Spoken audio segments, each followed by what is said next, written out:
नमस्कार. नीलम टॉक शोमध्ये मी नीलम राजपूत आपलं मनपूर्वक स्वागत करते.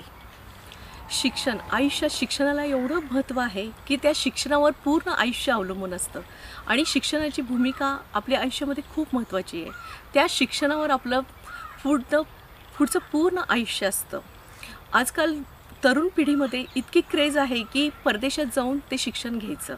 मग IT क्षेत्र असो, मॅनेजमेंट असो किंवा इव्हेंट मॅनेजमेंट असो किंवा आर्किटेक्ट आहे, वकिले आहे की प्रत्येकजण परदेशात जाऊन आपल्या परीने जे शिक्षण चांगलं उच्च दर्जाचं घेता येईल त्याचा प्रयत्न करत असतं. आणि आज मी तुम्हाला ऐश्वर्या पाटील म्हणून तिची मुलाखत करून देणार आहे. Hi Aishwarya. Hello Neelam ma'am. तुझं LLBचं शिक्षण कुठे झालं? सुरुवातीला मला तुम्हाला धन्यवाद करायचे की आज तुम्ही मला माझा लंडनचा एक्सपिरियन्स लोकांपर्यंत पोचवण्यासाठी संधी दिली. माझं LLB मी पुण्यात केलं, नवलमाल फिरोदिया लॉ कॉलेज. माझा 5 इयर्सचा कोर्स होता LLBचा. त्यानंतर मी माझं मास्टर्स लंडनला जाऊन केलं, क्वीन मेरी युनिव्हर्सिटी ऑफ लंडनला. पण तू पुण्यात तर सगळे पुणा किंवा बॉम्बेला शिक्षणासाठी जातात की तिथलं उच्च दर्जाचं शिक्षण आहे म्हणून. उच्च दर्जाचं शिक्षण आहे म्हणून सर्वांचं कल पुणा नाही तर बॉम्बेला असतो. मग तू पुणा सोडून लंडनला का गेलीस? भारतात मला हे सांगायचं आहे की आपल्या भारतात पण शिक्षणासाठी बऱ्याचशा चांगल्या जागा आहेत, बऱ्याचशा सिटीज आहेत चांगल्या. पण लंडन निवडण्यामागचं एकच कारण होतं की आता सगळ्यांना जसं माहितीच आहे की लंडनमध्ये फर्स्ट क्लास जे काय एज्युकेशन तुम्हाला मिळतं ते चांगल्या दर्जाचे युनिव्हर्सिटीज चांगल्या आहेत आणि तिथे लंडनला जाऊन तुमचे स्किल्स डेव्हलप होतात, तुम्हाला प्रॅक्टिकल नॉलेज खूप मिळतं, क्रिटिकल थिंकिंग तुमचं वाढतं. तर हा सगळा विचार करून मग मी ठरवलं की पुढे जाऊन लंडनलाच मास्टर्स करायचं. मास्टर्स जे तू केलेस आत्ता लंडनला, मग त्याची काय काय तू तयारी केलेलीस? कोणत्या कोणत्या एक्झाम्स दिल्यास की तू तिथपर्यंत पोहोचलीस? सुरुवातीला म्हणजे आता लंडनच्या बऱ्याच युनिव्हर्सिटीज आहेत, तर प्रत्येक जो आपण कोर्स घेतो आहे त्यासाठी प्रत्येकाच्या वेगळ्या एक्झाम्स असतात. पण आता मला मास्टर्स करायचं होतं लॉमध्ये, त्यामुळे मला फक्त IELTS द्यायची होती. तर त्याचे काय क्लासेस वगैरे सगळीकडेच असतात, म्हणजे बॉम्बे, पुणे, कुठल्याही मोठ्या सिटीजमध्ये असतात क्लासेस. मग मला IELTS एकच एक्झाम द्यायची होती लॉसाठी आणि बाकी कॉलेजच्या ॲडमिशनसाठी तर त्यांना IELTSचा स्कोर आणि माझा मेरिटचा म्हणजे 5 इयर्सचा जो LLBचा कोर्स होता त्याचे काय जे क्रेडेन्शियल्स असतील ते बघितले त्यांनी. आणि IELTSचं काय बँड्स प्रत्येक युनिव्हर्सिटीजचे वेगळे असतात. आता मी क्वीन मेरी युनिव्हर्सिटी ऑफ लंडनला केलं माझं मास्टर्स, तर आम्हाला 7.5 म्हणजे एक ठराविक असं त्यांना बँड लागतात की त्या कोर्ससाठी तुम्हाला एवढा बँड मिळाला की मग तुम्ही क्वालिफाय होता त्या कोर्ससाठी. तर मी 8 बँड स्कोर केला आणि माझे आधीचे पण त्यांनी सगळे मार्क्स वगैरे LLBचे बघितले आणि मग त्या बेसिसवर मला ॲडमिशन मिळालं तिथे. आजकालच्या तरुण पिढीला तर परदेशात जाऊन शिक्षण घ्यायचं खूप म्हणजे त्यांच्या त्या पुढच्या भविष्यासाठी ते खूप महत्त्वाचं आहे. पण त्यांच्या मनात थोडी भीती असते की परदेशातलं शिक्षण बाबा अवघड असेल किंवा आपल्याला समज असतात त्यांचे की जमणार नाही वगैरे. मग तुझा अनुभव कसा होता? तुम्ही म्हणताय तसं बरोबर आहे. लोकांचे म्हणजे बऱ्याच जणांचा असा समज असतो की भारतातच शिकलेलं काय वाईट आहे, म्हणजे बाहेर जाऊन शिक्षणाव्यतिरिक्त बरंच काही म्हणजे बॉदरेशन बरंच असतं आपल्याला. शिक्षण मॅनेज करायचं आहे, सगळे डिसिजन स्वतः घ्यायचे आहेत, परत राहायचा खर्च सगळं तुमचं जे काय लिव्हिंग आहे तिथलं ते सगळं तुम्हाला बघावं लागतं आणि मॅनेज करावं लागतं. मग त्याला सामोरं जाताना म्हणजे त्यांचं कल्चर वेगळं असतं, परत त्यांचं सगळंच राहणीमान म्हणा सगळंच तिथलं वेगवेगळे येतं ते. मग त्यात तुला स्वतःला कसं सामावून घेतलंस?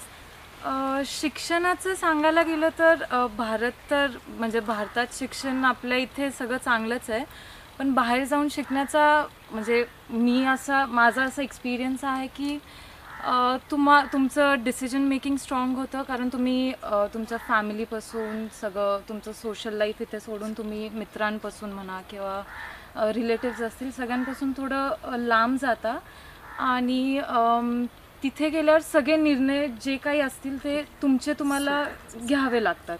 आणि आपल्या एक डोक्यात असतं ना की घरच्यांना कशाला त्रास द्यायचा, म्हणजे छोट्या छोट्या गोष्टी आपण जर मॅनेज करू शकत असेल तर वाय नॉट. म्हणजे घरच्यांना त्यात घरच्यांचे विचार तर असतातच, पण शेवटी तुमचं डिसिजन तुम्हाला घ्यावं लागतं, का तुम्ही तिकडे एकटे असता, तुम्ही कुठल्या फेजमधून चाललाय, तुम्हाला रोजचे काय चॅलेंजेस फेस करायला लागतात, हे सगळं तुम्ही बघून अकॉर्डिंगली तुम्ही मग सगळे डिसिजन्स घेत असता. पण ते जमत जातं. हा जमत जात आणि ते म्हणजे जमलं परिस्थिती माणसाला शिकवत जाते. बरोबर आहे, शिकवत जाते, कालांतराने ते माणसाला जमत पण जातं आणि तुम्ही युज टू होता बेसिकली, की आता उद्याचा दिवस तुमच्या आयुष्यात काय नवीन घेऊन येतोय किंवा काय चॅलेंजेस येत आहेत ह्याच्यावर सगळं अवलंबून असतं. म्हणजे लंडन युनिव्हर्सिटी आहे तिथलं एज्युकेशन, मग तिथले ते तुझ्या जे फ्रेंड्स मिळत गेले, मग तुला तिथे नवीन काय शिकायला मिळालं? लंडन, मला सांगायचं की लंडन जगातलं सगळ्यात सुंदर शहर आहे. तिथे जाऊन शिकणं किंवा एवढे दिवस, आता मी जवळजवळ 18 महिने होते, माझा 1 वर्षांचा कोर्स होता मास्टर्सचा आणि मला 8 महिन्यांचा स्टे बॅक होता. तर तिथे जाऊन राहणं, लंडनमध्ये सगळं खूप सुंदर आहे का, म्हणजे तिथलं कल्चर, परत डायव्हर्सिटी, बऱ्याच सगळ्या देशातून, अख्ख्या देशातून लोक येतात, लँग्वेजेस वेगळ्या, त्यामुळे तुम्हाला रोज नवीन लोकांना भेटायला मिळतं, नवीन शिकायला मिळतं काहीतरी. त्यामुळे तो ओव्हरऑल एक्सपिरियन्स एक चांगला आहे की तुम्ही सोशली सगळीकडे इन्व्हॉल्व्ड असता, म्हणजे नुसतं शिक्षणाव्यतिरिक्त तुम्हाला खूप काही करता येतं लंडनला. फक्त तो तुम्ही जी संधी तुम्हाला मिळाली आहे तिथे एवढे वर्ष राहण्याची किंवा जो काय कालावधी तुम्ही तिथे थांबताय, तर नुसतं, म्हणजे माझं असं वैयक्तिक मत आहे की नुसतं शिक्षणासाठी, हा बरोबर, नुसतं शिक्षणासाठी तिथे गेलोय आणि नुसतं शिकून इकडे आलोय असं नाहीये. तर तुम्ही सगळंच, म्हणजे शिक्षण तर महत्वाचंच आहे, म्हणजे पहिलं प्राधान्य शिक्षणासाठी आहे आणि ते करत करत तुम्ही बाकीचंही म्हणजे सगळं कव्हरअप केलं पाहिजे. तिथे लंडन एक्सप्लोर तर केलंच पाहिजे, म्हणजे आता तुम्ही गेला एवढा लांब तर फिरणं तर होतंच, बट ऑब्व्हियसली ते आहे आणि बाकीचा एक्सपिरियन्स सगळं घेतला पाहिजे तुम्हाला. आता म्हणजे मी माझ्या एक्सपिरियन्सवरून सांगते की तिथे लिव्हिंगसाठी कॉस्ट खूप असतं, म्हणजे लंडन खूप एक्सपेन्सिव्ह आहे. म्हणजे तू जे बोलते ते अगदी बरोबर आहे. म्हणजे एखादा आजारपण आलं किंवा मोबाईलचं रोजचे जे आहे, जे काय म्हणजे थोड्यातला थोडा खर्च पण खूप एक्सपेन्सिव्ह आहे तिथे. तर आपण ज्यावेळी इथून तिकडे जातो त्यावेळी प्रत्येक गोष्ट तुम्ही बर्डन फॅमिलीला देऊ शकत नाही की थोड्या थोड्या गोष्टींसाठी पैसे मागून घेणे किंवा काय. आणि मला असं एक वाटतं की ते एक चांगलं आहे, म्हणजे की तुमचं तुम्ही स्वतः करणं आणि लहान वयात तुम्हाला रिस्पॉन्सिबिलिटी येणं की कशा गोष्टी मॅनेज करायच्या आहेत आणि ह्याच्यातून कसं पार पाडायचं स्वतःला आणि सगळ्या गोष्टी कशा पार पाडायच्या हे चांगलं कळतं. मग आता म्हणजे सगळेच करतात असं नाही, असं नाही, तिथे जॉब तर करावंच लागतं. कारण का कसं असतं, जॉब केलेला की हो मी तिकडे मी पार्ट टाइम जॉब केला होता as a manager. Me 7 star मध्ये जॉब करायचे आणि काही काळ ड्युटी असायची तुझी. लंडनमध्ये कसं असतं, तुम्हाला फ्लेक्झिबल टायमिंग्स असतात, कारण तुमच्या युनीचे टायमिंग्स थोडे ऑड असतात. म्हणजे आपल्या इकडे कसं सकाळचं म्हणजे स्कूल आवर्स किंवा कॉलेज आवर्स जास्त वेळाचे असतात, पण तिथे आमचे 2-3 तासच असतात दिवसातले. तर मग मला आठवड्यातले किती 3-4 दिवस मिळायचे जॉबसाठी पार्ट टाईम. मग मी पार्ट टाईम करत होते. मग मी काही दिवस ॲज अ बार टेंडर म्हणून पण जॉब केला. तर मला आता हे सांगायचं लोकांना की बार टेंडर हा जॉब काही चुकीचा नाही आहे किंवा आपण डोक्यात ती कन्सेप्ट असते की अरे काय ह्यानी तिथे जाऊन बार टेंडरचा जॉब केला. पण मला ह्यातून असं म्हणजे लोकांना सांगायचं आहे की कुठलंही काम, म्हणजे अगदी तुम्ही झाडू, फरशी किंवा अगदी वॉशरूम धुण्यापासून मनाची तयारी नसते, मनाची म्हणजे असं लोकांचं असं असतं की तिथे जाऊन हे काय काम करायचं, आम्ही आमच्या घरचे राजा आहे आणि तिथे जाऊन हे असली काम आम्हाला जमणार नाही, ही कन्सेप्ट असते लोकांची, हे विचार असतात. पण तिथे जाऊन मला ज्यावेळी मी ॲज अ वेटर किंवा ॲज अ मॅनेजर, म्हणजे माझं थोडं अपग्रेड झालं हळूहळू, पण मी सुरुवातीला ज्यावेळी गेले त्यावेळी मी as a waiter, bartender असं काम केलं आणि त्यानंतर मग मला मॅनेजरची पोस्ट मिळाली होती.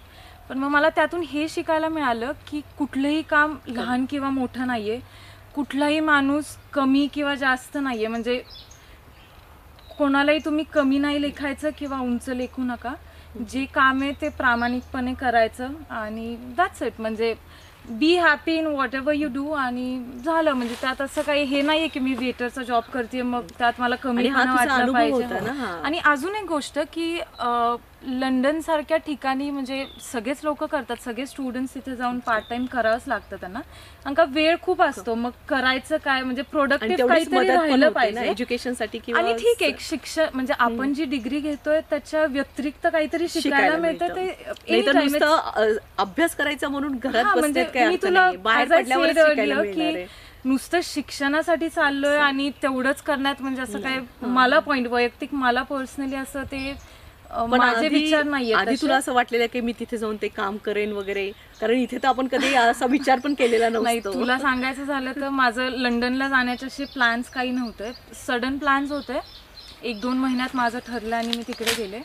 पण माझी तयारी होती, म्हणजे मला थोडी आयडिया होती. आता मी माझ्या फ्रेंड्सला, माझे बाकीचे फ्रेंड्स पण तिकडे शिकत होते लंडनला, किंवा बरेचसे रिलेटिव्स होते, फॅमिली मेंबर्स, असं सगळ्यांचं विचार घेऊन मग थोडा तो निर्णय घेतला. असं नाही की ऑल ऑफ अ सडन आलं डोक्यात आणि मी तिकडे गेले, असं पण काही नाही. म्हणजे असं स्वप्न नव्हतं की, कारण बरेच जणांचं स्वप्न असतं की नाही लहानपणापासून की मला तिथे लंडनला जाऊन प्लॅन्स काही नव्हतं. पण थोडं माझ्या ज्यावेळी डोक्यात आलं त्यावेळी मी थोडं रिसर्च केला त्याच्यावरती, थोडं लोकांचे सल्ले घेतले, म्हणजे माझ्या फील्डमधले वकील असतील किंवा कोणी पाहुणे रावळे, असं सगळ्यांचं.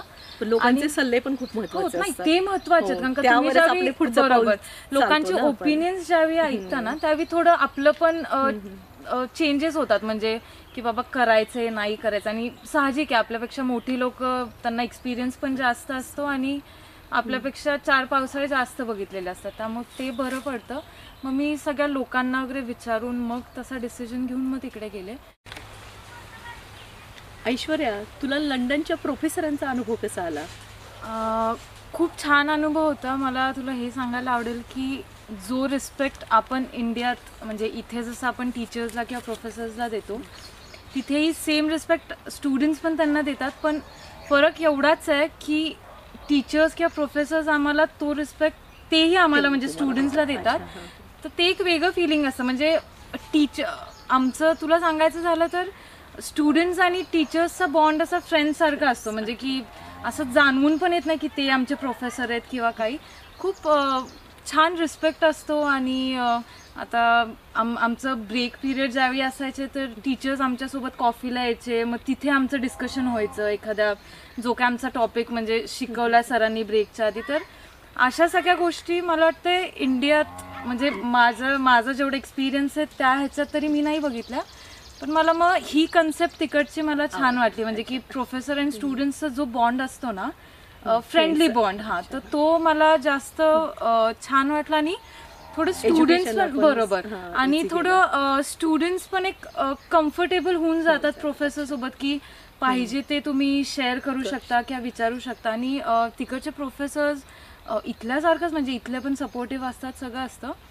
पण तिकडे मला असं वाटलं की ते खूप तुम्हाला सपोर्टही करतात. आणि म्हणजे नुसतं शिक्षणातच असं नाही, पण तुम्ही एखादा त्यांना काही दुसरा सल्ला विचारलाय शिक्षणाच्या व्यतिरिक्त तर म्हणजे की त्यांना पण एक हे असतं ना की बाबा स्टुडंट सगळे लांबून आलेत किंवा इथे शिकायला आलेत, बरोबर आहे. तर मग ते त्या दृष्टीने पण थोडं तुम्हाला गाईड करत असतात सगळ्या गोष्टी. तर प्रोफेसर्स वगैरे, म्हणजे तिथले टीचर्स खूप रिस्पेक्टफुल, म्हणजे जेवढं आम्ही त्यांना अडचण काही आली नाही, अजिबात नाही. प्रोफेसर्सच्या बाबतीत तर काहीच नाही, म्हणजे खूप शिकवणं त्यांचं छान आणि खूप मन लावून सगळ्या गोष्टी, म्हणजे असं नाही की फक्त आहेत स्टुडंट्स करायचं म्हणून करायचं असं नसतं. आणि बऱ्याच जणांची अशी म्हणजे समज आहे बऱ्याच जणांचा की काय एवढे पैसे तिकडे घेतात युनिव्हर्सिटीज घेते, पण तसं क्वालिटी, एज्युकेशनची क्वालिटी ते देतात. कारण आता मी एक्सपिरियन्स घेतलाय, लोकांना समजच आहे की तिथे खूप पैसे लागतात. म्हणजे मी मान्य करते खर्च पण खूप असतो, राहण्याचा, राहणीमान असो किंवा काय इतरही खर्च, खाण्याचा वगैरे सगळ्याच गोष्टींना. आणि मी मान्य करते की थोडा खर्च म्हणजे आहे, एज्युकेशनचा इकडे जास्त आहे, पण सगळ्याच गोष्टी येतात. आता एकतर लंडन मी तुला आधी सांगितलं की एक्सपेन्सिव्ह आहे, त्यामुळे त्यांना त्या दृष्टीने तसं आपणही आपलं थिंकिंग बदललं पाहिजे. आता इंडियात असतो तर ठीक आहे, आपल्याला एवढा खर्च आपण नाहीच म्हटलं असतो, पण बाहेरच्या देशात तसं होतं, ते त्या क्वालिटीचं एज्युकेशन देतात तुम्हाला. आणि सगळ्याच गोष्टी सगळ्या सिस्टमॅटिक असतात, मॅनेज असतात. त्यामुळे तेवढं मला वर्थ वाटतं की एवढे पैसे देऊन तिथं शिकणं इज वर्थ.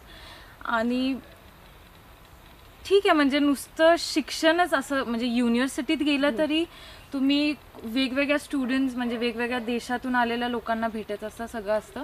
त्यामुळे शिक्षणाबरोबर तुमचं बाकी शिकायला म्हणजे सायमल्टेनियसली तुम्ही शिकत असता सगळंच.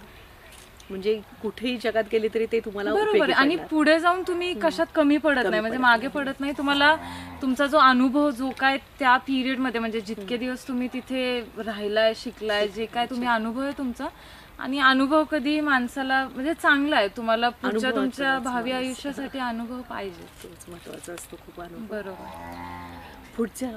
पुढच्या भविष्यात तुझं करिअरच्या दृष्टीने काय, आता पुढे तू विचार केलायस की माझं करिअर काय बाबा, की तू पुढे काही प्लॅनिंग आहे का तुझ्या भविष्याचं, किंवा त्या लंडनच्या युनिव्हर्सिटीचा तर तुला खूप मोठा फायदा होणार आहे की कारण आजकालची पिढी तर ना परदेशात जाते की तिथल्या पॅकेजेस मोठे असतात, किंवा नोकरी म्हणा किंवा स्वतःची प्रॅक्टिस म्हणा, की एक त्यांना असतं की एक तिथे शिक्षण घ्यायचं, तिथं स्थायिक व्हायचं, तिथेच कमाई करायची, नाहीतर आपल्या भारतात परत येतात. मग तू भारतात का आलीस? तिथं तुला चांगला नोकरी पण मिळत होती ना, तिथे स्पॉन्सर करत होते मला. मला असं पर्सनली वाटतं की आता हे बघ, प्रत्येकाचे ओपिनियन्स वेगळे असतात. म्हणजे काही लोकांना तिकडे शिकून तिकडेच सेटल व्हायचं असतं, काही लोकांना इकडे परत यायचं असतं. पण माझे असे विचार आहेत की माणसाने आपलं मूळ विसरू नये, म्हणजे जिथून तुम्ही सुरुवात केली ते नाही विसरायचं. आणि ठीक आहे, म्हणजे तिथे शिकणं, तिथे राहणं वाईट काही नाही आहे. प्रत्येकाचे विचारसरणी वेगळी आहे, त्यांना पुढे जाऊन त्यांच्या आयुष्यात काय करायचं सगळं प्रत्येकाचं ऑलरेडी प्री प्लॅन्ड असतं. पण माझ्या केसमध्ये मला शिक्षण घेतलं मी तिकडे. मला 3 वर्षांसाठी स्पॉन्सर करत होते, कॉन्ट्रॅक्ट होता माझा म्हणजे लॉ फर्ममध्येच. पण मला तिकडे शिकून इंडियात येऊन काहीतरी म्हणजे इंडियात परत ह्याच्यासाठी यायचं होतं की मी जे तिकडे मला एक्सपिरियन्स आला की मी तिकडे जे शिकले ते मला इथे कसं वापरता येईल. म्हणजे तो सगळा ओव्हरऑल एक्सपिरियन्स जो होता लंडनचा तो इथे माझ्या देशासाठी मला कसं करता येईल. कारण मी तिकडे असताना आता मी लंडनमध्ये एका लॉ फर्ममध्ये इंटर्नशिप पण केली 6 महिने. तर तिथे मला माझे बॉस म्हणायचे की तू एवढी चांगली अपॉर्च्युनिटी सोडून तुला इंडियात परत का जायचं, म्हणजे इथं एवढं सगळं असताना. तर त्यावेळी मी सरांनाही तेच सांगितलं. म्हणजे कसं आहे की तुम्ही सगळ्यांचीच कॉन्टॅक्ट म्हणजे सोशली कनेक्टेड असता तुम्ही, किंवा सगळे तुमचे मी म्हटलं ना जसं की तुम्ही रूटशी जे कनेक्टेड राहता ना, तसं तिकडे थांबले मी तर मला ते करता आलं नसतं. तर त्यासाठी मला आणि आहेत आपल्या इंडियात पण खूप ऑपॉर्च्युनिटीज आहेत. असं नाही की लोकांचा तोही समज असतो की बाहेर शिकलोय मग तिथून शिकून आल्यावर इंडियात काय यायचं परत, म्हणजे वेस्ट ऑफ मनी किंवा वेस्ट ऑफ टाईम असं लोक अज्युम करतात की. पण मला असं त्या दृष्टीने मला काही वाटत नाही. तिकडे शिकून येऊन इथे केलं तरी एनी टाईम तेही चांगलं. म्हणजे इंडियात खूप करण्यासारखं आहे. एवढंच की आपण करणारा पाहिजे, ती जिद्द पाहिजे तुमच्यात. आणि ते काय म्हणतात की ते पॅशन पाहिजे. आणि तुम्ही विचार बघताना तुम्ही कसं बघताय त्या गोष्टीकडे ते खूप महत्त्वाचं आहे. कारण का माणसाला करायचं झालं तर तो कुठेही करतो. म्हणजे आता खेडेगावातली मुलंही चमकतात. असं नाही की ते बाहेरच्या देशात शिकून येतात आणि मग काय करतात. पण तुमचा दृष्टिकोन तुम्ही कसा ठेवता त्याच्या मागे ते जास्त महत्त्वाचं आहे. आणि पुढे आता आहे म्हणजे मला 100% तिकडच्या शिक्षणाचा फायदा होणार आहे. आता पुढचे माझे प्लॅन्स आहेत की मी सुप्रीम कोर्ट किंवा बॉम्बे हायकोर्ट असं जॉईन करीन. म्हणजे सध्या तरी मी लिटिगेशनमध्येच करणार आहे, क्रिमिनलमध्ये. प्लॅन बी असा माझा काही नाही आहे सध्या तरी. पण मी जर कॉर्पोरेट ह्याच्यात मला मिळालं कुठे जॉब वगैरे तर मी तोही विचार करेन. म्हणजे ज्यात मी स्पेशलायझेशन केलं आर्बिट्रेशनमध्ये तर ते कॉर्पोरेटशी रिलेटेड आहे जास्त.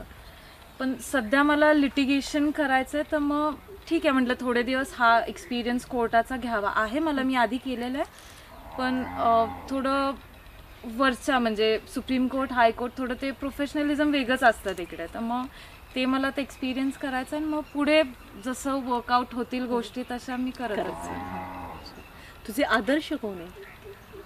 माझे आदर्श माझे पापा म्हणजे माझे पप्पा आणि माझे आजोबा. कारण हे दोघंही वकील होते. माझे आजोबा सरकारी वकील होते आणि माझे पप्पा पण लॉयर होते पण ते आता हयात नाही आहेत. पण मला आज एवढंच वाटतं की दोघं पाहिजे होते. म्हणजे माझ्या पप्पांची तर खूप इच्छा होती की मोठं झाल्यावर हिनी लॉयर व्हावं किंवा काय, कारण का लहानपणी मला आठवतं की मी म्हणजे लहानपणापासूनच ते बाळ कडूच तुला घरातूनच मिळालं लहानपणी की मला बरोबर, वकील हो, व्हायचंच आहे, असं ते त्या मार्गानेच तू हो. गेलीस म्हणजे. आणि लहानपणी पापांकडे माझ्या क्लायंट्स येते त्यांचे, तर मी अगदी मन लावून ऐकायचे की काय, म्हणजे कळायचं मला काहीच नाही, मी खूपच लहान होते त्यावेळी, पण मी ऐकायचं. म्हणजे त्यावेळीपासूनच मला तो इंटरेस्ट आहे की लॉ मध्ये काहीतरी करायचं होतं. पण तेच पुढे आयुष्याचे. एवढीच खंत आहे की आज दोघंही, म्हणजे माझे आजोबा आणि पापा दोघेही बघायला नाहीयेत. पण ठीक आहे, दिस इज हाऊ इट इज, आणि करत राहते मी. आणि हे जे लंडनला मी एवढं सगळं मोठं पाऊल उचललं, तिकडे जाऊन केलं, ह्याच्या मागे माझ्या मांचा खूप सपोर्ट आहे, म्हणजे माझ्या आईचा मला खूप सपोर्ट आहे. आईचं नाव तुझ्या? मीनाक्षी पाटील. म्हणजे तीच खंबीरपणे ती- तुझ्या हा, पाठीशी उभी आहे. बरोबर, हा. त्या नसत्या तर आई- मला आईमुळे एवढं तू पॉसिबल. education म्हणजे एवढं लंडनला आणि जाऊन आत्ताच शिकणं असं सोपं नाही, नव्हतं ना. माझं म्हणजे वडील माझे गेल्यापासूनचा जो काय म्हणजे किती जी काय वर्षाची जर्नी आहे होती? माझी, मी त्यावेळी 13 वर्षांची होते, 9वीत होते मी. तेव्हापासूनची जी काय जर्नी आहे ना, त्या प्रत्येक ह्याच्यात मला जर माझ्या आईनी पुश नसतं केलं खंबीरपणे, तर मी तू एवढी पुढे आजपर्यंत गेली इथे मला नसतीस. काहीच करता आलं. म्हणजे कदाचित मी काहीतरी केलं असतं, पण मला पण एवढं- जी साथ हा, मिळाली आहे बरोबर, साथ ही ती मला महत्त्वाची होती. करता आली नसती. आणि आहे म्हणजे मला माझ्या सगळ्या गोष्टी, बरं वाईट जे काय ते सगळं व्यवस्थित आजपर्यंत शिकवत आल्या, म्हणून मला सगळे माझे आता मला स्वतःचे डिसिजन्स घेता येतात, सगळं येतं. त्यामुळे आहेत आई वडील तर आदर्श पहिल्यांदा तेच आहेत. आणि बाकीचे आहेत, सगळे वकील आहेत, पप्पांचे कोणी फ्रेंड्स असतील किंवा फॅमिली फ्रेंड्स आहेत, सगळ्यांचं म्हणजे असं नुसते वकिलांचाच आदर्श असे नाहीत, पण आहेत. माझं कसं आहे, मला ज्यांच्याकडून काही पॉझिटिव्ह घेता येईल ना, ते मी घेत राहते. म्हणजे असं नॉट नेसेसरी की माझ्याच प्रोफेशनमधलं हवं आहे किंवा काय. अगदी लहान मुलगा जरी कोणी असेल आणि त्याच्याकडून मला काही चांगलं शिकायला मिळालं, बट ऑब्व्हियसली मी ते लगेच उचलते. म्हणजे असं गरजेचं नाही की कोणतरी मोठाच माणूस पाहिजे, चांगला एक्सपिरियन्स पाहिजे, कारण आहे म्हणजे प्रत्येकांचे एक्सपिरियन्स व्हेरियंट म्हणजे डिफरंट असतात. आपल्याला ज्याच्याकडून काय घेता येईल ते घेत राहायचं. ऐश्वर्या, खरंच तू खूप छान बोललीस. म्हणजे आम्हाला जी माहिती हवी होती की एज्युकेशनचं महत्त्व, एवढं लंडनला जाऊन तू शिकलीस, तर इतके छान बोलली आहे. म्हणजे ज्यांना पुढे जाऊन, म्हणजे जे आता मुलं ज्यांची छोटी आहेत, की ते पुढे जाऊन विचार करतील की आज ऐश्वर्या करतीये, तर आमची आपण मुलांना आम्ही लंडन युनिव्हर्सिटीला जाऊ, एज्युकेशनला पाठवू तिकडे. आणि खूप छान, म्हणजे तू खूपच चांगली माहिती दिलीस. ऐश्वर्या, लंडनमध्ये एज्युकेशन घेताना तुला कोणत्या कोणत्या परिस्थितीला सामोरं जायला लागलं? म्हणजे जाण्याआधी किंवा तिकडे गेल्यानंतर कोणत्या कोणत्या परिस्थितीला तू सामोरी गेली? खरं सांगायचं तुम्हाला तर माझा एकंदरीत जो 2 वर्षाचा प्रवास, म्हणजे लंडनला जाण्यापूर्वीचे 2 महिने आणि जो काय तिकडे मी 18 महिने राहिले, तो खूप खडतर होता सगळाच. पण हॅपनिंग पण होता. म्हणजे मला एवढ्या गोष्टी बऱ्या वाईट दोन्ही शिकायला मिळाल्या. त्यासाठी मी खूप थँकफुल आहे. म्हणजे की मला, कारण का इथे जर मी थांबले असते तर मला हा काहीच एक्सपिरियन्स मिळाला नसता. आणि जाण्याआधी पण माझं लोनला वगैरे मी अप्लाय केलं होतं, तर त्यातून पण मी सगळं एकटीने, मी आणि माझ्या मम्मीने बघितलं. त्यामुळे मला तो पण एक वेगळा एक्सपिरियन्स होता की ज्यावेळी आपल्याला करावं लागतं त्यावेळी काय चॅलेंजेस येतात आणि त्याच्यातून तुम्ही कसं बाहेर पडा. आणि ती एक चांगली गोष्ट आहे. म्हणजे मीच अशी नाही, इथून पुढेही म्हणजे कुठल्याही स्टुडंटला जर बाहेर जायचं असेल तर मला असं सांगायचं आहे की ज्या काय गोष्टी तुम्ही तिकडच्या बघाल किंवा इथून जातानाची जी जर्नी असेल तुमची, ते थोडं कुणावर न डिपेंडंट राहता तुमचं तुम्ही केलेलं जास्त चांगले. म्हणजे एक तुम्हाला भविष्यात पण तुम्हाला, म्हणजे तुम्ही तुमच्या मुलांना जरी नंतर पाठवणार असाल किंवा विचार करणार असाल तर तुम्हाला माहिती पाहिजे की प्रोसेस कशी असते, कुठल्या स्टेजमधून तुम्हाला जावं लागतं, कुठल्या फेजेस असतात काय. तर हे सगळं होतं. आणि झालं पण माझं तिकडे, मला जी पाहिजे होती ती युनिव्हर्सिटी मिळाली. इथलं सगळं माझं फायनान्शियली सगळं व्यवस्थित मॅनेज झालं. पण मला अडचणी खूप आल्या, पण त्याच्यावर मात करत सगळं व्यवस्थित माझं झालं जाण्याआधी पण. आणि बरोबर सांगते ती की अडचणी कुठेही गेल्या, कोणत्याही क्षेत्रात गेल्या कुठल्याही तरी अडचणी ह्याच्यात, येणारच. बरोबर. पण मात करणं हे तुमच्या हातात आहे. आपल्या हातात आहे की ते कसं तुम्ही त्याच्याशी डील करताय हे शेवटी तुमच्यावर आहे. तुम्ही जर खचून गेला आणि तिथेच गोष्टी जमणारच सोडून नाही, दिल्या, मला जमणारच नाही म्हणले की कधीच बरोबर, जमणार अगदी नाहीये. बरोबर. आणि मी जमलं करू नाही, शकते बरोबर, तरच ते होणार आहे. हो. आणि तुम्ही तेवढं स्ट्रॉंग आणि खंबीर पाहिजे की ही गोष्ट हातात घेतलीये तर ती आता निभवायची आणि मगच पुढे जायचंय. तर ते माझ्या होतंच, म्हणजे ते सगळं व्यवस्थित झालं. आणि परत लंडनला गेल्यावर पण माझ्यासाठी खूप सगळ्या गोष्टी अवघड होत्या. म्हणजे मी झोपताना माझ्या असं डोक्यात असायचं की आता उद्याचा दिवस माझ्यासाठी काय घेऊन येणार आहे. पण मी तेवढीच एक्सायटेड पण होते की उद्या काहीतरी मला नवीन शिकायला मिळणार. म्हणजे मला मी स्ट्रेस्ड आउट व्हायचे कधीतरी, म्हणजे रोजचं काही ना काही माझ्या आयुष्यात नवीन काहीतरी माझ्या समोर यायचं. आणि कसं आहे, ज्यावेळी तुम्ही एकटं एखाद्या म्हणजे एकटं जाता, ज्यावेळी घरच्यांपासून लांब, मित्रमैत्रिणी सगळं तुम्ही मागे सोडून कुठेतरी चाललेलं असतं, तर डोक्यात अनेक विचार असतात आणि तुम्हाला सगळं तिथलं पण हँडल करायचं असतं तुमचं तुम्ही. सगळं स्वतःच बघायचं, सगळं सगळ्या स्वतः परिस्थितीला बघायचं. स्वतःच अगदी, सामोरे अगदी. जायचं. त्यामुळे एक स्ट्रेस असतो, फ्रस्ट्रेशन असतं, तुम्ही कधी कधी होमसिक होता, डिप्रेस्ड होता, सगळ्या गोष्टी. म्हणजे इथं बसून बाकीच्या लोकांना असं वाटतं अरे काय ती लंडनला गेलीये, तिकडे शिकतीये, लोकांचा समज असतो की हा, काय समज मजा असतो, मजा मारतात. मारते. तर हे खूप चुकीचं आहे. म्हणजे हे बघा, मी म्हणत नाही मजा तिकडे गेलोय म्हटल्यावर तुम्ही शिक्षणाबरोबर सगळंच केलं पाहिजे. तुम्ही फिरा, हिंडा, सगळं एन्जॉय करा, नवीन फ्रेंड्स बनवा, लोक भेटा, पण आधी प्राधान्य तुमचं शिक्षणाला आहे. मग बाकीच्या सगळ्या गोष्टी शिक्षणासाठी होत तर राहतात. तुम्ही तिथे बरोबर गेलेला आहे, असता. होत राहतात. आणि तिकडचा प्रवास एकंदरीत माझा होता, म्हणजे सगळा छान होता. हां, आणि जसं मी तुला सांगितलं की मला रोज असं सकाळी म्हणजे झोपताना असं वाटायचं की उद्या आता काय काय नवीन काय होणार आहे माझ्या आयुष्यात. पण तेवढीच मी म्हणजे आतून मला असं घाबरायचे मी, पण मला ती एक्साइटमेंट लेवल पण तेवढीच होती की उद्या मला आता काय नवीन शिकायला मिळेल. आणि मला लंडनला गेल्यावर एकच असं म्हणजे माझ्यात तो कॉन्फिडन्स आला की आयुष्यात माझ्यासमोर कुठलाही प्रसंग येऊ दे, मी तो निभावून I will get through it somehow. त्यामुळे मला तो एक कॉन्फिडन्स, जर मी इथे राहिले असते तर कदाचित आला असता, पण थोडा उशीर आला असता. पण तिकडे गेल्यामुळे मला थोडासा तो लवकर आला आणि बरं वाटतं. म्हणजे मी माझे डिसिजन्स आता स्वतः घेऊ शकते, सगळं विचारपूर्वक सगळ्या गोष्टी करून. म्हणजे असं नाही की आले डोक्यात आणि केल्या, असं नाही. सगळं पुढचं मागचं बघून मग मी ते करू शकते सगळ्या गोष्टी. आणि पाहिजे असं थोडं आयुष्य एकदमच दिलंय देवानी, मग ते निवांत आणि सिम्पल ह्याच्यात घालवणं म्हणजे ते मला स्वतःला पटत नाही.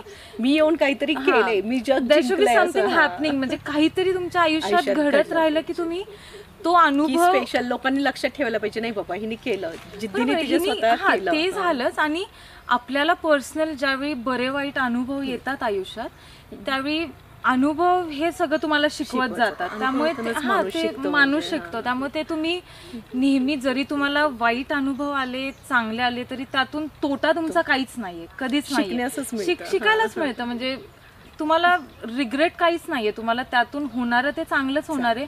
आता जरी तुम्ही चुकलाय किंवा काय झालंय तरी तुम्हाला ते भविष्यात ते कामाला आहे. म्हणजे एवढ्या छोट्या वयात तुझा अनुभव खूप आहे.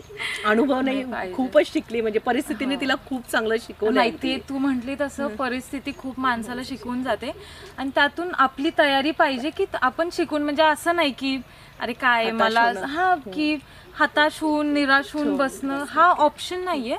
ठीक आहे, आयुष्यात रोज काहीतरी नवीन घडणार आहे, चांगलं घडेल, वाईट घडेल, त्यातून चांगलं येण्याला परिस्थितीला सामोरं जाणे. आणि मला एवढंच सांगायचंय की मला पण तुला तेच विचारायचंय की जाता जाता तू आमच्या जे आपला हा कार्यक्रम बघतायत तर त्यांना तू काय संदेश देशील?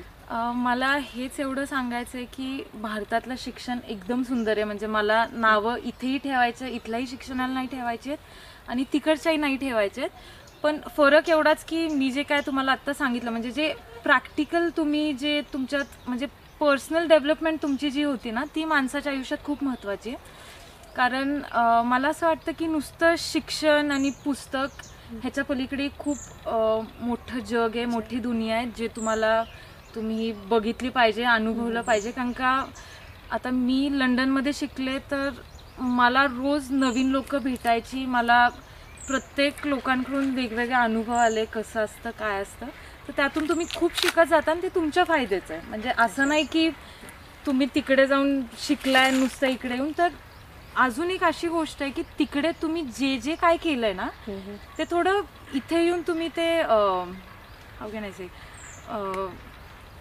दुसऱ्याला पण हा मांडलं पाहिजे किंवा शेअर युअर ओपिनियन्स, तुमचे एक्सपिरियन्स शेअर करा, जसे आता मी करते. म्हणजे लोकांना एक फेअर अशी आयडिया येते की तुम्हाला एक्झॅक्ट काय असतं तिकडे. आता मला हे नाही म्हणायचं की जसा माझा अनुभव होता तसा प्रत्येकाचा वेगळा अनुभव असू शकतो. बरोबर, सगळ्यांचा वेगळा अनुभव असतो, पण आपला अनुभव मांडणं बरोबर ते तुला जास्त बघून पण महत्त्वाचं एखादे आहे. विचार करतील ना बरोबर की नाही मला पण शिक्षणाला जायचंय. आणि लंडनच असं नाही, तुम्ही कुठल्याही देशात राहिला, म्हणजे अगदी इंडियात जरी आपण राहिलो ना तरी मला एकच सांगायचं आहे, बी काइंड. आणि सगळ्याच्या आधी तुम्ही एक चांगलं मनुष्य कसे व्हाल तुम्ही, हे जास्त महत्त्वाचं. म्हणजे शिक्षण आलं, तुमच्या बाकीच्या सगळ्या गोष्टी, त्या सगळ्या गोष्टी होत राहतात, पण ज्यावेळी तुम्ही चांगला माणूस मी कसा होईल, म्हणजे त्या प्रयत्नाला ज्यावेळी लागता ना, म्हणजे त्याच्या मागे ज्यावेळी लागतं त्यावेळी बाकीच्या सगळ्या गोष्टी आपोआप तुमच्या म्हणजे वर्कआउट होत जातात तुमच्यासाठी. ऐश्वर्याने खूपच छान संदेश दिला की एक चांगला माणूस होणं ते आधी महत्वाचं आहे. कारण का खूप छान संदेश आहे हा. आणि खूप धन्यवाद ऐश्वर्या, खूप छान माहिती दिली. लंडनबद्दल किंवा माझा जो एक्सपिरियन्स होता, माझे ओपिनियन्स, हे सगळं खूप काय सांगण्यासाठी, म्हणजे बरंच काही मी सांगू शकते, ह्याच्यावर बोलू शकते, पण वेळेची मर्यादा असल्यामुळे मला थोडे रिस्ट्रिक्शन्स येतात, मला जास्त तुमच्याशी शेअर नाही करता येणार. पण मला शेवटी एवढंच सांगायचं आहे की तुम्ही कितीही उच्च स्तरावर जा, म्हणजे आयुष्यात कुठलीही गोष्ट करा, नेहमी डाऊन टू अर्थ राहायचं. म्हणजे कुठल्याही प्रकारचं जमिनीवर पाय असावेत असं मला वाटतं. आणि लोकांनी, म्हणजे तुमची थ्रूआउट जर्नी ज्या लोकांनी तुम्हाला मदत केली आहे त्यांना एक आयुष्यात कधीच नाही विसरायचं. म्हणजे किती भविष्यात तुमच्यात आणि त्यांच्यात काही होऊ दे, पण त्या पॉइंटला ज्यांनी तुम्हाला मदत केली, म्हणजे तुमची फॅमिली असतील, तुमचे आई वडील, तुमचे फ्रेंड्स, सगळेच, म्हणजे आपल्यासोबत सगळेच असतात, तर असं कोणालाच विसरायचं नाही. आणि अशा लोकांना नेहमी धरून चालायचं. म्हणजे आत्ता आपलं झालंय, आता काय शिक्षण झालं असं नाही, पण भविष्यातही पुढे सगळ्यांना, म्हणजे हीच लोक नाहीत, प्रत्येकालाच धरून चाललं की बरं असतं, म्हणजे आपल्यासाठी पण. खूप छान संदेश दिलाय ऐश्वर्या. तुझे आजोबाही वकील होते आणि वडीलही वकील होते. म्हणजे ते कसं असतं ना, माझे आजोबा वकील, वडील वकील, मम्मीही वकील होणार, म्हणजे लहानपणापासून ते थोडंसं असतं, बिंबवलं जातं. मग तुझ्या वडिलांचं नाव काय? माझ्या वडिलांचं नाव राजेंद्र सिंह मोहनराव पाटील. अच्छा, म्हणजे आजोबांचं पण खूप नावलौकिक होतं, वडिलांनी नावलौकिक कमावलेलं होतं, आणि पुढे जाऊन ऐश्वर्या पण नावलौकिक कमवणार आहे. पुढच्या वाटचालीच ऐश्वर्या, आमच्याकडून तुला खूप खूप शुभेच्छा. धन्यवाद. हा जर तुम्हाला कार्यक्रम आवडला असेल तर नक्की नीलम टॉक शोला लाईक करा, शेअर करा, सबस्क्राईब करा. धन्यवाद. नमस्कार. थँक्यू.